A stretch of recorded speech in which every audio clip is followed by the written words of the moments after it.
Boa noite, Daniel. Então vamos lá. Hoje, na aula de hoje, a gente vai falar sobre racismo. Nós vamos trabalhar com um livro que chama Pequeno Manual Antirracista, que vai levar a gente a bastante reflexões, tá? Como da última vez, eu mudei um pouco a forma de disponibilizar a aula para quem não está vendo ela ao vivo, que eu tô gravando ela, depois eu tô subindo o vídeo pro canal do YouTube, o mesmo que já tava. Vai aparecer lá assim, na hora que abrir o canal já vai estar lá, tá? Nós vamos ter a aula dessa semana e da semana que vem também, falando sobre racismo na escola e tudo, né? Lembrando que a gente falou bastante sobre sociedade, estruturas, diferença entre as pessoas. E aí um dos tópicos da ementa do curso é falar um pouco sobre o racismo, né? Eu tinha liberado para vocês entregarem tudo que estava em atraso até domingo passado. Pedi para reabrir o sistema e acho que até domingo estava aceitando qualquer atividade em atraso. Eu devo começar a corrigir e lançar notas essa semana ainda, estourando semana que vem. Aí eu vou tentar corrigir o mais rápido possível para ir postando, tá? Então vamos lá. Como de praxe aí, eu li o texto, circulei algumas coisas para ir relendo com vocês e comentando. A diferença é que dessa vez a linguagem está bem simples, não fiz nenhum dicionário paralelo para a gente ir vendo exatamente o significado das palavras, não. A linguagem bem direto, né? A autora do livro vai contar parte da história dela e vai falar um pouco do racismo, né? E o que ela vai chamar bastante atenção é o seguinte, que a gente tem uma cultura de falar que não existe o racismo e que esse é o principal empecilho e entrave para se combater e evoluir um pouco nesse aspecto, né? Então, vamos lá. Então aí, Djamila Ribeiro, né? Pequeno Manual Antirracista.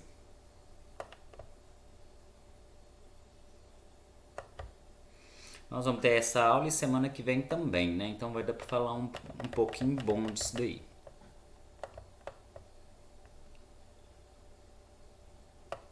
Então vamos lá para a introdução. Vamos ver quais aspectos que a autora vai ressaltar e o que é importante aqui para a gente. Vou abrir aqui uma caneta que aí a gente pode qualquer coisa ir grifando aqui. E quando vocês quiserem falar, expressar a opinião de vocês, só abrir o áudio e falar, tá? Quando criança, fui ensinada que a população negra havia sido escrava e pronto. Sido escrava e pronto, né? Como se não tivesse existido uma vida anterior nas regiões onde essas pessoas foram tiradas à força. Disseram-me que a população negra era passiva e que aceitou a escravidão sem resistência, né? Então aqui a história já começa falando que a população negra havia sido escrava, que é diferente de ter sido escravizada, né? Porque as pessoas foram tiradas à força e ainda tinha uma imagem que a escravidão foi aceita sem resistência, né? Aí assim deve estar pensando, mas Mauro, não vai falar de racismo? Por que está voltando lá na escravidão? Porque começa dali, né? A origem é dali. Vamos escravizar os que possuem diferenças entre nós, diferença na cor da pele, então nós vamos escravizar. A população não foi escrava, ela foi escravizada. E de lá foram aos poucos tendo a abolição da escravidão, mas várias leis que veladamente levavam aquilo e a sociedade foi evoluindo, mas desde o período da escravidão vai impactar diretamente na situação atual, tá? Então vai falar um pouco da parte da escravidão até chegar nos dias atuais. E assim, a história ela é passada pra gente de maneira bem suave e até de certa forma folclórica e romantizada sobre a escravidão, como se tivesse sido algo suave, como que não houvesse mais nada a respeito disso hoje, né? E bom, a gente ainda tem do aspecto do ser humano, assim, a gente sabe bem olhar e sentir aquilo que a gente está passando. E o outro, né? A gente tem dificuldade de se colocar no lugar do próximo e analisar a situação de acordo com o ponto de vista do próximo, né? E ver o que as pessoas realmente passam, né? Então vai falar das diferenças, das discriminações, que a gente vai estar falando sobre o racismo, mas isso serve para outras diferenças também que ocorrem de maneiras semelhantes, né?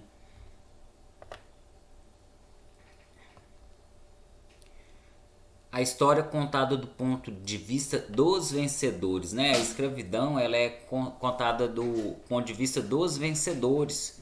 Ela é contada do ponto de vista de quem escravizou outra população, outras pessoas, né?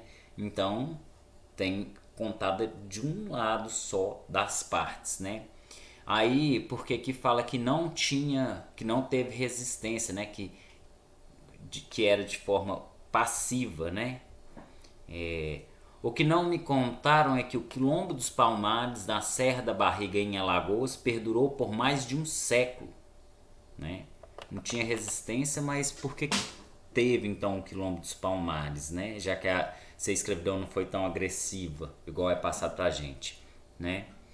E que se organizou em vários levantes como forma de resistência à escravidão, como a revolta dos malês e a revolta da chibata.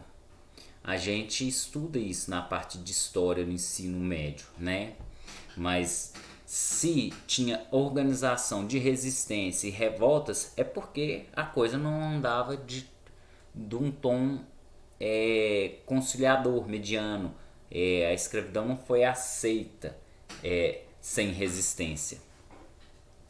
Com o tempo, compreendi que a população negra havia sido escravizada. Né? É o que eu falei, lá em cima está falando que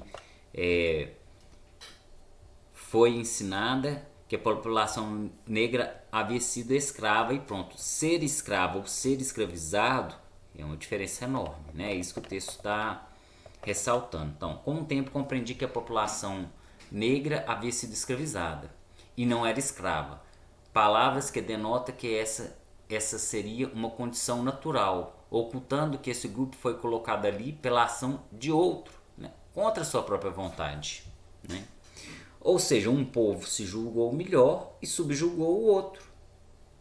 E isso acontece veladamente em alguns pontos até hoje. Né?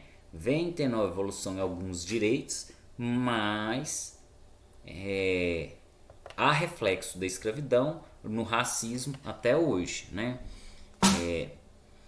Há pouco tempo eu estava vendo uma reportagem sobre uma senhora americana que ela se revoltou, que antigamente lá nos Estados Unidos era assim, se houvesse um branco em pé e um negro sentado, o negro teria que se levantar, né?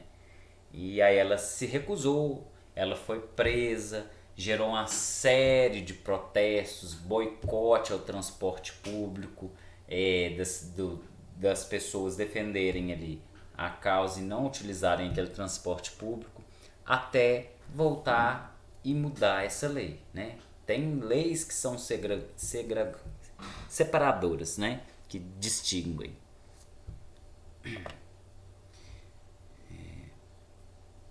Se para mim, que sou filha de um militante negro e que sempre debati essas questões em casa, perceber essas nuances é algo complexo e dinâmico. Para quem refletiu pouco ou nada sobre o tema, pode ser ainda mais desafiador. Então ela está falando que perceber essa separação para ela foi difícil. Imagina para quem não vive na pele e reflete pouco ou nada sobre o tema. Então passa batido. geralmente as pessoas querem lidar só com as coisas que estão impactando nela, né? E não ver o que impacta nos outros também. Só que a gente vive numa sociedade, ela tem que girar em harmonia da melhor forma possível, né? E a sociedade, quando um grupo defende direito de outros, ela é mais forte, né? Se você defender seu direito sempre sozinho, sua força é de um tamanho. Agora, quando as pessoas se unem para vamos defender essa causa, agora vamos defender esse outro ponto aqui, aí a sociedade fica mais forte. Só que geralmente a gente olha só para nós mesmos, né? Mesmo que busquem ativamente a consciência racial, mesmo os que buscam ativamente a consciência racial já compactaram com violências contra grupos oprimidos, né? E aí o que está falando é o seguinte: às vezes tem pessoas que se dizem que não são racistas e tudo, mas passam por determinadas situações e ou não percebem ou preferem ficar caladas também, né? É fundamental trazer a perspectiva histórica e começar pela relação entre escravidão e racismo, né? Então a gente vai. Boa noite. Claro aqui. A gente vai ter aí essa relação que vão estar conciliando, né? Conectando a escravidão e o racismo. Como que isso vai refletir na sociedade, como que isso vai chegar dentro da sala de aula, como que isso vai impactar no meio que a gente está inserido. Mapeando suas consequências. Deve-se pensar como esse sistema vem sendo beneficiado economicamente por toda a história a população branca, né? Então, o sistema vem beneficiando economicamente por toda a história a população branca, sim. Ao passo que a negra, tratada como mercadoria, não teve acesso aos direitos básicos e a distribuição de riquezas, né? Acho que não se tem dúvida que todo o nosso sistema beneficiou a população branca durante toda a história mesmo, né? Vamos ver aqui um exemplo. Ela vai dar um exemplo. Apesar da Constituição do Império de 1824 determinar que educação era um direito a todos os cidadãos, a escola estava vetada para pessoas negras escravizadas. A cidadania se entendia a portugueses e aos nascidos em solo brasileiro, inclusive a negros libertos. Mas esses direitos estavam condicionados a posses e rendimentos, justamente para dificultar aos libertos acesso à educação, né? E a gente pensa, por exemplo, hoje a gente tem instituições de ensino, vamos falar ensino superior, públicas e particulares. Então ali já tem uma segregação econômica, né? Se for fazendo particular, você tem que ter uma boa renda, né? Porque viver hoje em dia já é caro. E você ainda vai pagar às vezes uma faculdade particular que é cara. Aí tem as universidades e institutos federais e universidades estaduais. Bom, de certo, se ela for na cidade da própria pessoa, a pessoa pode conseguir estudar lá e tudo bem, aí vai ser gratuito. Mas se for uma cidade distinta, se manter um filho em outra cidade é uma despesa que fica alta. Então a pessoa tem a demanda financeira a ser resolvida, que não é fácil, que não é fácil. Inclusive eu tenho um aluno que está terminando o ensino médio esse ano, que eu moro em Uberaba, ele também, né? E ele quer fazer estudar na universidade em Uberlândia. Ao passo que a família está com dificuldade financeira de levar ele para estudar lá. Então tem esse empecilho econômico. Então quando ela diz ali que lá no tempo do Império educação era um direito a todos, desde que fossem brancos ou escravos libertos, né? Mas tinha altos custos, não era um direito a todos, né? Não era um direito.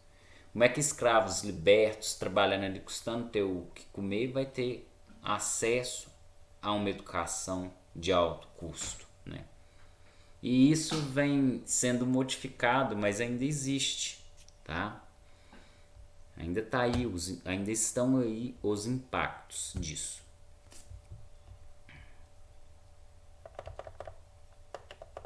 Aí agora ela vai falar da Lei de Terras de 1850. Ah, mano, nós vamos fazer uma viagem no tempo até chegar nos dias atuais? Sim, o texto vai fazer isso, uma viagem no tempo até chegar nos dias atuais. Vocês vão ver aqui que esse texto ele é maior que os outros, são 52 páginas. Só que aí esse módulo a gente vai trabalhar só esse texto. Vão ser 2 aulas falando dele, e aí vocês vão ter então 2 semanas aí para ler e depois poder fazer o resumo dele. Então, a lei das terras. Essa lei extinguia a apropriação de terras com base na ocupação e dava ao Estado o direito de distribuí-las somente mediante compra. Então, o Estado vai distribuir mediante compra. Como que um ex-escravo, um escravo liberto, vai ter dinheiro para comprar, né? Dessa maneira, ex-escravizados tinham enormes restrições, pois só quem dispunha de grandes quantias poderia se tornar proprietário. Ou seja, a lei, quando foi fazer distribuição de terra, ela estava versando para as terras e os bens ficarem para quem já tinha. Entendeu? É assim que estava funcionando. Quando estudamos a história do Brasil, vemos como esses e outros dispositivos legais estabelecidos durante e após a escravidão contribuem para a manutenção da mentalidade casa grande, senzala. Né? Isso existe.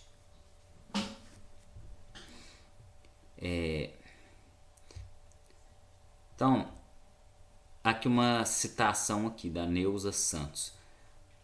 A sociedade escravista, ao transformar o africano em escravo, definiu o negro como raça, demarcou o seu lugar, a maneira de tratar e ser tratado, os padrões de interação com o branco e instituiu o paralelismo entre a cor negra e a posição social inferior, né? Então aqui, foram criadas e impostas estruturas, né? Estruturas criadas e impostas.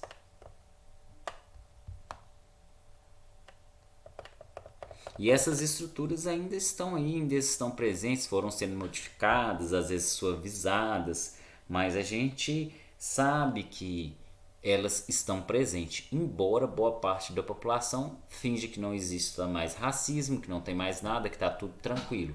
E esse é o maior erro, né? No Brasil, a ideia de que a escravidão aqui foi mais branda, tá vendo? A ideia que a escravidão foi mais branda do que em outros lugares.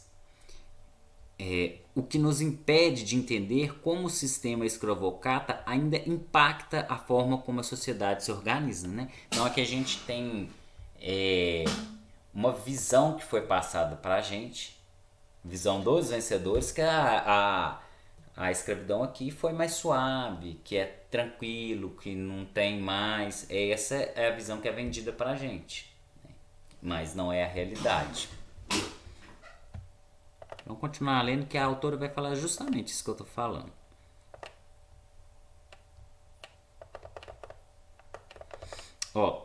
A expectativa de vida dos homens escravizados no campo era de 25 anos no Brasil, bem abaixo da média dos Estados Unidos para o mesmo grupo, 35. Ou seja, os escravos no Brasil viviam, que eram escravizados no campo, 25 anos. O mesmo grupo também, escravos nos Estados Unidos, que trabalhavam no campo, viviam 35 anos. E aí depois foi implantado para nós que a escravidão aqui foi mais branda. Como que foi mais branda, sendo que a expectativa de vida aqui era 10 anos a menos do que em outra região lá nos Estados Unidos, né? Movimentos de pessoas negras há anos debatem o racismo como estrutura fundamental das relações sociais, criando desigualdades e abismos, né? E o racismo vai estar ligado a esse sistema escravocrata que existiu aqui, né? Reconhecer o caráter estrutural do racismo pode ser paralisante. Afinal, ao enfrentar um monstro tão grande, No entanto, não devemos nos intimidar. A prática antirracista é urgente e se dá nas atitudes mais cotidianas, né? Então, quando a gente vê que o racismo ele é estrutural, a gente vê assim, o que, que a gente pode fazer diante disso, né? Ele está entranhado na sociedade. Então, a ideia é, a princípio, reconhecer que existe o racismo e aos poucos ir combatendo, né? Essa é a ideia. Consciente de que o racismo é parte da estrutura social e por isso não necessita de intenção para se manifestar, por mais, por mais que calar-se diante do racismo não faça um indivíduo moralmente e judicialmente culpado ou responsável, ou seja, não pratico racismo, não sou responsável por ele e fico calado. Certamente o silêncio se torna ética e politicamente responsável pela manutenção do racismo. Sim, porque quando a gente vê o racismo acontecendo ou perto de nós, a gente só não está praticando, mas está vendo e não faz nada também, a gente está deixando de interferir, de ter a chance de combater aquilo ali um pouco, né? Às vezes surgem conversas de tom racista ou atitudes perto da gente e aí a gente às vezes não gosta, perceber também não é fácil porque já está entranhado, mas não falamos nada, né? O que é o ideal? O ideal é, se eu já estou tendo a capacidade de perceber e ver alguma coisa perto de mim, vou falar, vou interferir, deixar o outro ser que está praticando constrangido para voltar a fazer aquela atitude. E é o que eu falei, uma sociedade ela evolui quando a gente defende os direitos dos grupos, não deixe cada grupo sozinho. Aí a sociedade é forte, até para brigar com o governo, com qualquer coisa que esteja incondizente com os padrões que sejam considerados corretos numa época e num tempo, né?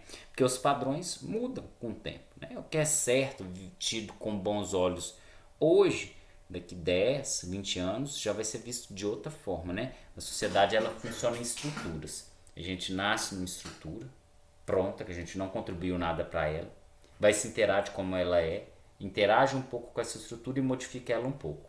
A próxima geração vai pegar essa nova estrutura, interagir com ela e modificar um pouco, né? É assim que funciona. Ou seja, lá na frente, uma estrutura pode ver o tempo lá atrás e falar assim, nossa, mas aquilo lá atrás era muito errado, né?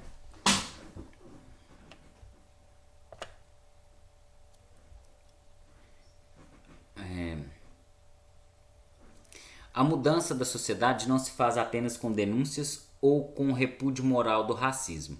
Depende, antes de tudo, da tomada de posturas e da adoção de práticas antirracistas. Portanto, nunca entre numa discussão sobre racismo dizendo, mas eu não sou racista. O que está em questão não é um posicionamento moral individual, mas um problema estrutural. Ou seja, o problema ele não é só sobre um indivíduo específico, é sobre uma estrutura, né? Ajudar a estrutura a evoluir e terminar com o racismo. E é igual eu falei, sempre tem conversas em grupos, piadinhas, onde surgem ações que são racistas e às vezes a gente escuta, ri, ou só escuta calado e não gosta, mas não fala assim, ó, feio isso daí, tá errado, não pode, vamos ter respeito, tudo, e assim por diante.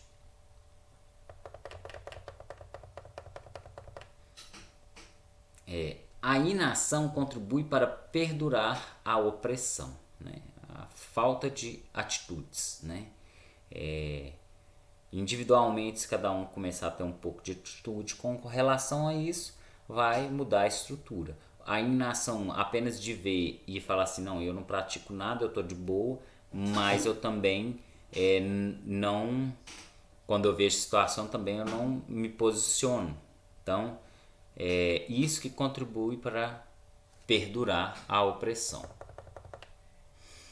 É preciso ressaltar que mulheres e homens negros não são as únicas vítimas de opressão estrutural. Muitos grupos sociais oprimidos compartilham de experiências de discriminação em alguma das medidas comparáveis. Ou seja, né, essas opressões não são só com relação a racismo, não. Tem vários outros grupos que são oprimidos, né, reprimidos, que são vítimas do sistema estrutural. O objetivo desse pequeno manual é apresentar alguns caminhos de reflexão. Então aqui ela já é bem direta, né?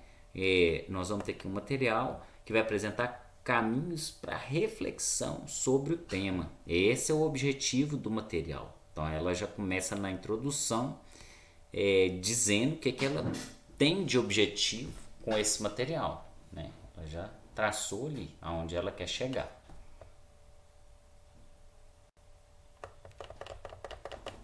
Então agora vamos vir alguns capítulos, né? A gente deve conseguir trabalhar 1 ou 2 capítulos hoje e vamos trabalhar mais na aula seguinte, né? Então o primeiro capítulo aqui, né? O primeiro tópico é informe-se sobre o racismo, né? A gente tem que ter um pouco de informação sobre algo para poder falar sobre ele. Geralmente o que a gente sabe é pouco e raso, né? Não procura se informar sobre o tema. Que existe, gente. Existe, está presente, infelizmente, entre nós. Sem dúvida, todos os racistas são abomináveis e cada um faz suas vítimas do seu método. O brasileiro não é o pior nem o melhor, mas ele tem suas peculiaridades, entre os quais o silêncio, o não dito, que confunde todos os brasileiros e brasileiras que são vítimas do racismo, tá? Então aqui é o principal aqui pro Brasil sobre o racismo, que pega mais é o silêncio, o não dito, o achar que não existe, né? Às vezes o racismo está tão entranhado que a pessoa está passando numa situação que ela está sendo discriminada, que está sofrendo racismo e ela não percebe, porque já faz parte da estrutura aquilo ali, então ela nem consegue perceber isso, tá?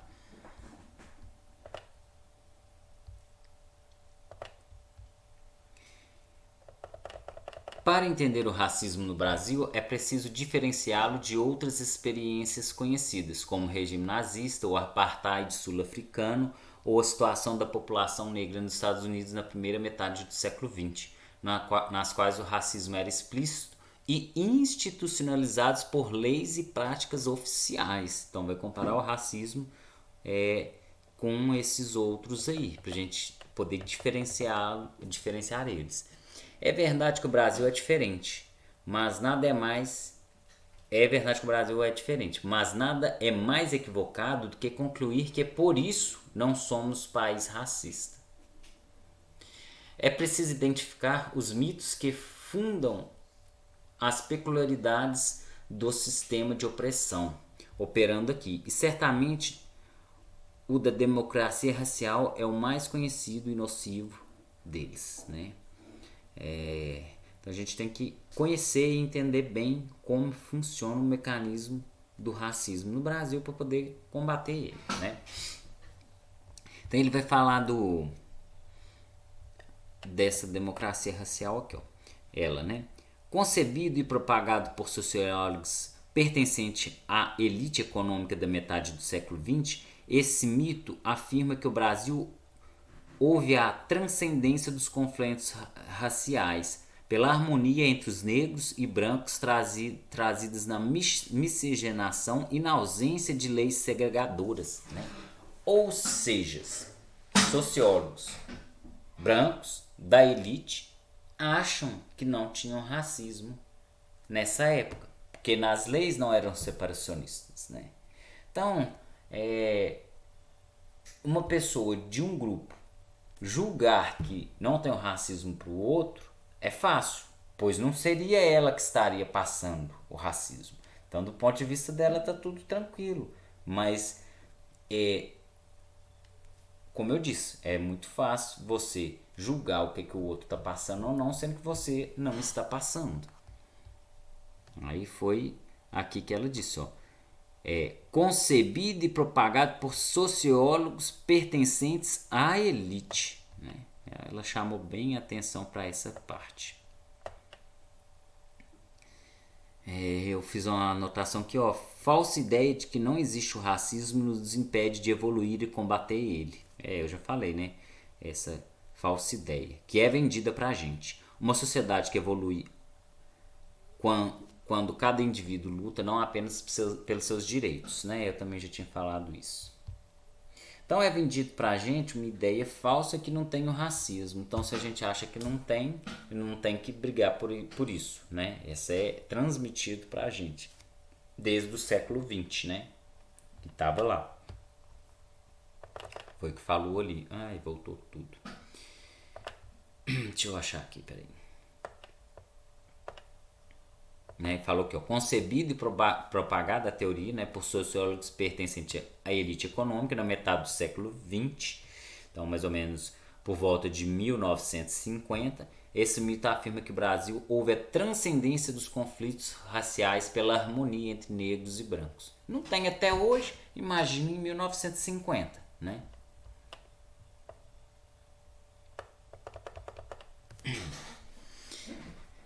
Perpetuando o mito da democracia racial. Essa visão paralisa a prática antirracista, né? Porque se está tudo em harmonia, não tem que ter nenhuma prática antirracista. Pois romantiza as violências sofridas pela população negra ao esconder a hierarquia racial como uma falsa ideia de harmonia. Temos o preconceito de não ter preconceito, ou seja, o nosso erro é achar que está tudo certo. E esse simples fato basta para mostrar que o ponto está arraigado no nosso meio social. Muitas respostas negativas explicam por esse preconceito de ausência de preconceito, por essa fidelidade do Brasil ao seu ideal democrata racial, né? Então ela está reforçando aqui que a falta de reconhecer que o problema existe e é sério, é o nosso maior erro, né? Como é que a gente vai tratar um tema onde boa parte da população, se bobear a maioria, acha que não existe esse problema? E ele existe. Fica difícil, né? Vamos tratar de um problema. Aí a população acha que o problema não existe. Como que vai tratar então? Ecoa dentro de muitos brasileiros uma voz muito forte que grita: não somos racistas, racistas são os outros. Um bom exemplo dessa atitude está numa pesquisa do Datafolha realizada em 1995. Veja bem, gente, mostrou que 89% dos brasileiros admitiram existir o preconceito de cor no Brasil. Então, 89% diz que tem o preconceito de cor, mas 90% se identifica como não racistas. A conta não fecha, né? 89% acha que não tem 89% acha que tem o racismo e 90% se diz não racista, né? A conta não fecha, né? Como é que reconhece que existe, mas considera que não é racista?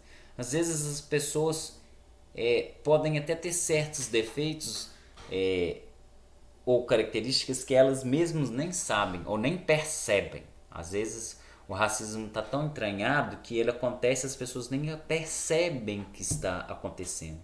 Às vezes quem está sofrendo com a ação nem percebe que está passando por aquilo ali. Às vezes a pessoa precisa chegar em casa, refletir e pensar bastante para ver que ela foi discriminada, porque está tão entranhado nela que ela demora a ver. E quando se reclama são julgados, né?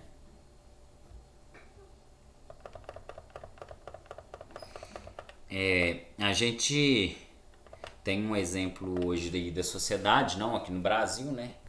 Na Espanha tem jogador de futebol, que é o Vinícius Júnior, que resolveu reclamar toda vez que... Toda não, algumas das vezes que está recebendo tratamento racista, né? E está sendo super criticado por isso, né? As pessoas não querem falar, não querem que reclamam, não reconhecem, né? Então, como se não existisse. Aí você vai falar, você ainda no final tá errado de falar, né? A sociedade tem dificuldade de aceitar, falar racismo, atitudes racistas, né? Então finge que não existe, não aceita. Então como que vai evoluir nesse tema com comportamento desse jeito? Devemos aprender com a história do feminismo negro, que nos ensina a importância de nomear as opressões, né? Se a gente não dá nome, como é que vai combater? Já que não podemos combater o que não tem nome, né? Como é que a gente vai combater algo que não tem nome, né? Dessa forma, reconhecer o racismo é a melhor forma de combater. Então, reconhecer que ele existe e dar nome é a melhor forma de combatê-lo. Não tenha medo das palavras branco, negro, racismo, racista, né? Porque a gente fica com receio de falar branco, negro, racismo, racista, né? Dizer que determinada atitude foi racista é apenas uma forma de caracterizá-la. E aí a gente não quer caracterizar, não quer aceitar as coisas, assumir. E definir seu sentido e suas implicações. A palavra não pode ser um tabu, pois o racismo está entre nós e nas pessoas que amamos. Mais grave é não reconhecer e não combater a opressão. Então a gente tem que começar a falar sobre, aceitar que existe, nomear e rotular, que vai ser serão as ferramentas mais fortes para tentar mudar essa história.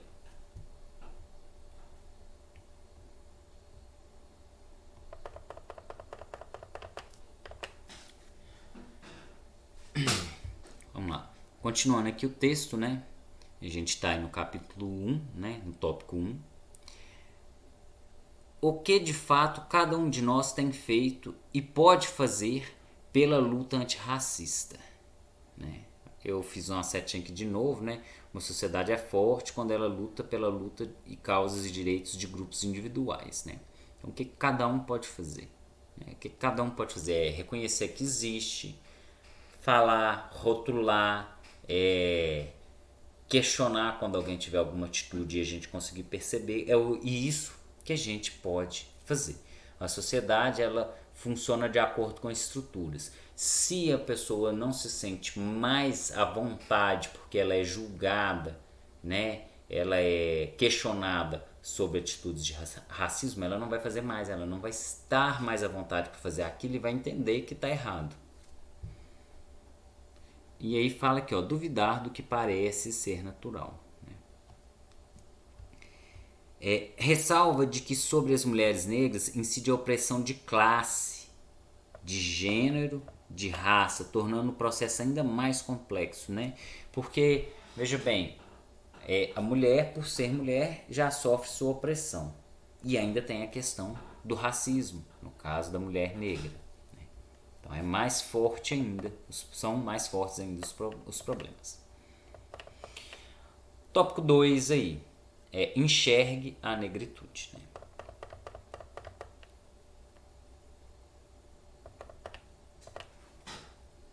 Vamos lá. O início da vida escolar, ela está contando a história dela, a autora. O início da vida escolar foi para mim divisor de águas. Por volta dos 6 anos entendi que ser negra era um problema para a sociedade. Ou seja, enquanto ela teve um convívio familiar foi tudo tranquilo. Aí ela começou a se sentir diferente, julgada e estranha a partir do momento que ela foi conviver na sociedade, saiu de casa. Até então, no convívio familiar com os meus pais e irmãos, eu não era questionada dessa forma. Me sentia amada e não via nenhum problema comigo. Tudo era normal. Aí foi pra escola aos 6 anos e aí começou. Neguinha do cabelo duro, neguinha feia. Foram alguns dos xingamentos que comecei a escutar. Ser diferente, o que quer dizer não branca, passou a ser apontado como um defeito. Né? Imagina na cabeça de uma criança ficar acuada e escutando comentários do tipo e ações racistas desse tipo. Né? Então ela teve que aprender a lidar que naquele momento para ela ser negra era um problema. Então que ela haviam atitudes estruturais que tentavam inferiorizar ela por conta da cor, né? Comecei a ter questões de autoestima, fiquei mais introspectiva e cabisbaixa. Fui forçada a entender que o racismo, fui forçada a entender o que era racismo e a querer me adaptar para passar despercebida, ou seja, passou a desejar só passar despercebido, para não sofrer nada, querer ficar quieta, isolar no canto dela. Como diz a pesquisadora Joyce Bert, não, não me descobri negra, fui acusada de sê-la.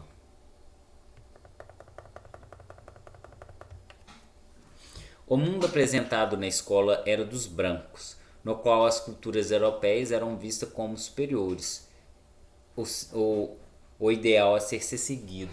Ou seja, né, o mundo na escola apresenta massivamente mais a cultura branca e europeia, né?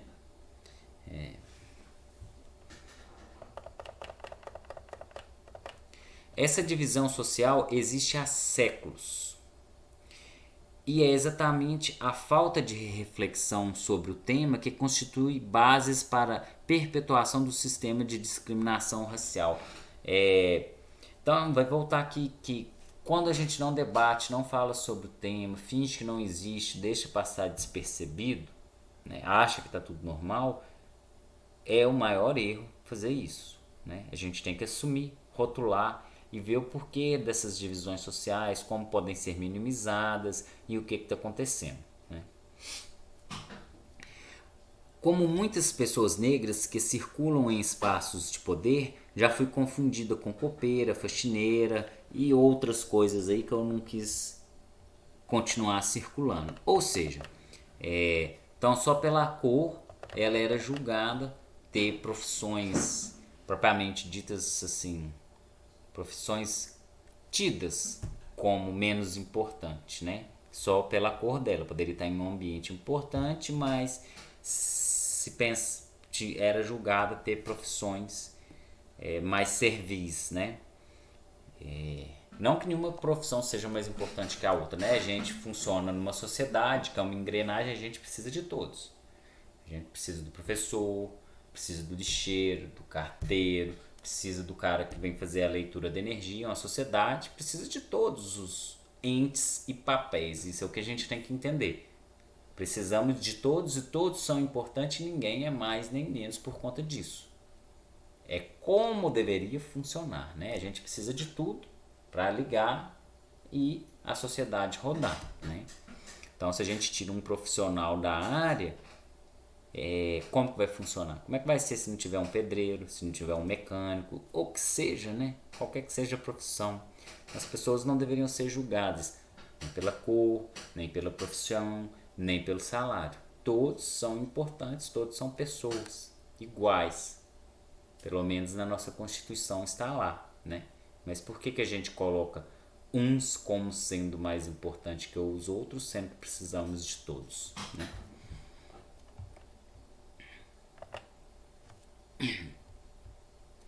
Continuando aí.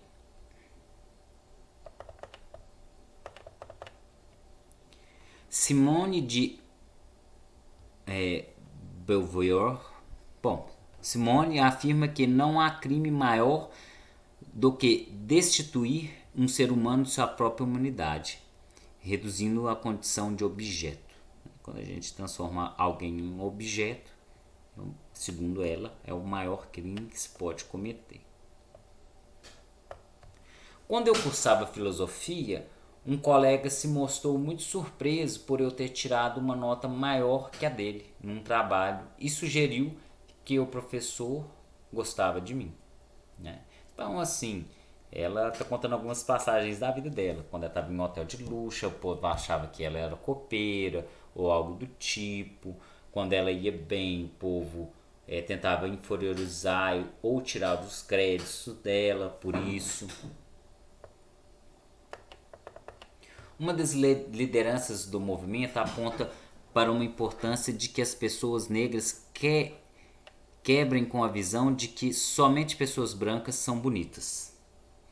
valorizando o cabelo natural e as características tipo do povo negro, criando para ele uma nova consciência, né? Então a gente tem estruturas na sociedade e essas estruturas sociais foram feitas para os brancos, foram criadas por eles, que lá atrás eles escravizaram os negros. Então essa estrutura social está toda voltada para privilegiar os brancos, né? A sociedade é mais condescendente com o branco, né? Você pode pôr num ambiente escolar aí, um aluno branco fez uma atitude, outro aluno negro fez a mesma ação, né? Será que se for negativa vai ser avaliada e julgada da mesma forma?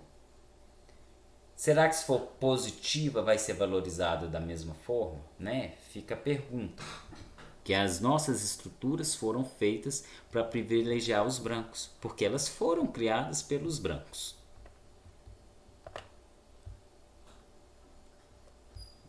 Continuando aí.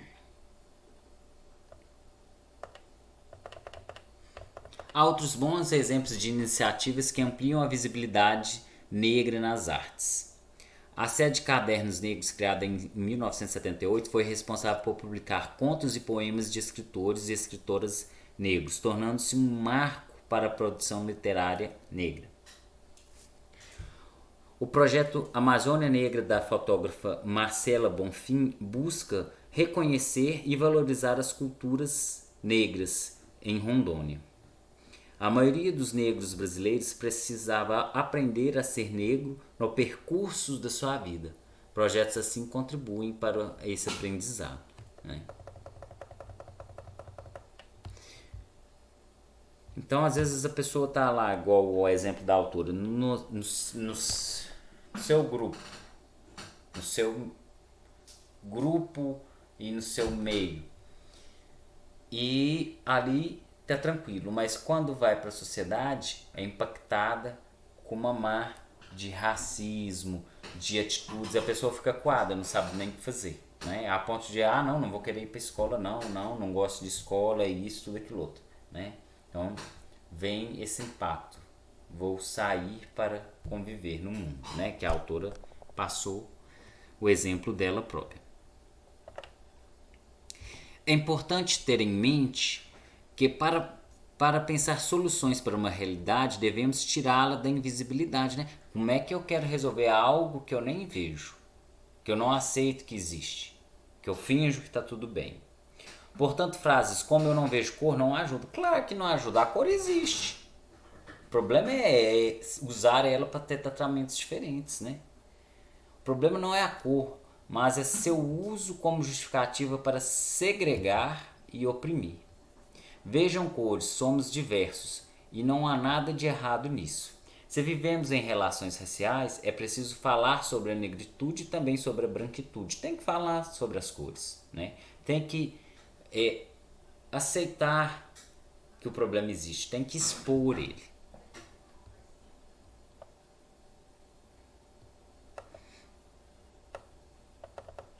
Bom, aí foi o segundo tópico. O nosso terceiro tópico aqui é: reconheça os privilégios da branquitude. Na aula de hoje eu vou falar só sobre os dois primeiros tópicos, que não vai dar para eu falar desse terceiro, tá? Faltam aí 9 minutos. Como eu falei, o vídeo, eu vou editar esse vídeo agora e vou postar ele no canal do YouTube, que é o mesmo que está lá para vocês acessarem os materiais, né? O Essa Vaga é Minha, que é um canal que eu utilizo para outras coisas também. Então eu vou editar o vídeo, vou subir ele para o YouTube, é um pouco demorado e acho que ainda hoje vai estar lá disponível.